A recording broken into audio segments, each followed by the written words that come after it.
Okay, let's dig into the Climate and Economic Justice Screening Tool. The easiest way to find it personally is to go Google CEJST, and this should pop up, or just to Google the Climate Economic Justice Screening Tool. Click on the link. This is the website it will take you to. So the tool itself is a way to determine whether communities are disadvantaged or not based on a wide spectrum of criteria. So that could be access to energy, access to drinking water, poverty level, the amount of concentration of toxins next to them. So it's kind of all layers, all of this information together to give you an idea of whether or not the community itself is considered disadvantaged.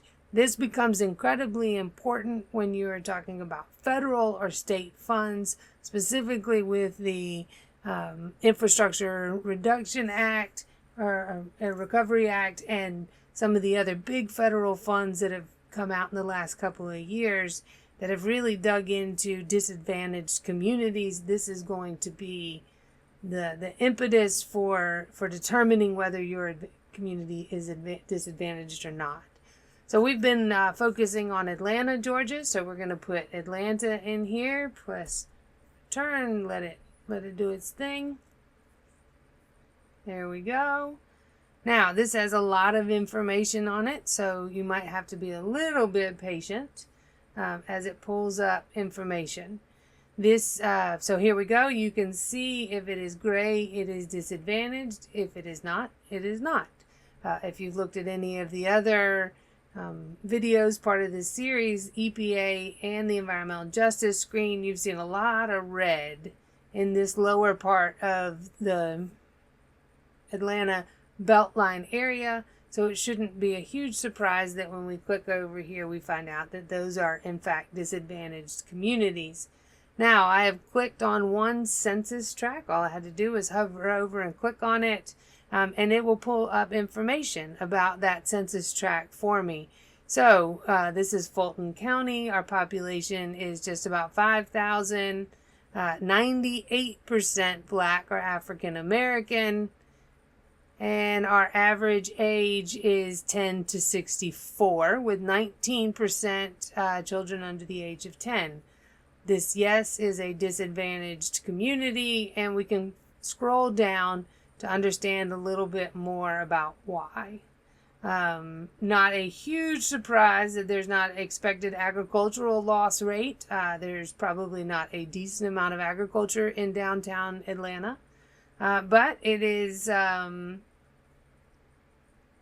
low income, so that fits above the 65th percentile. It is an area that is low income. And look at this, its average annual energy costs are the 98th percentile in the United States. They have some of the most expensive energy costs, and of course low income. And then this is the particulate matter. So PM 2.5 is the size of the particulates floating in the air.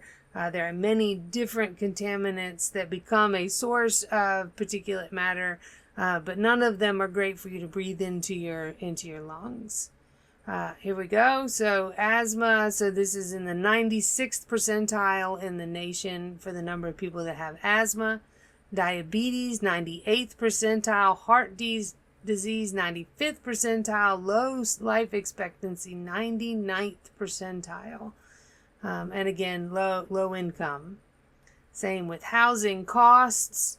Shares of households making less than 80% of the area median family income and spending more than 30% of the income on housing, 96th percentile in the nation. So the folks are not making enough to afford the cost of housing in the community.